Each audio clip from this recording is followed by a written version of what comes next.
మనలోని ప్రాణం అమ్మ, మనదైన రూపం అమ్మ, ఎనలేని జాలి గుణమే అమ్మ. నడిపించే దీపం అమ్మ, కరుణించే కోపం అమ్మ, వరమిచ్చే తీపి శాపం అమ్మ.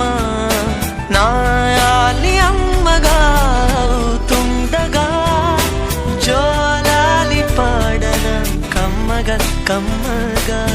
పెదవే పలికిన మాటల్లోనే తీయని మాటే అమ్మా, కదిలే దేవత అమ్మా, కంటికి వెలుగమ్మా. తనలో మమతే కలిపి పెడుతుంది ముద్దగా, తన లాలి పాటలోని సరిగమ పంచుతుంది ప్రేమ మధురిమ.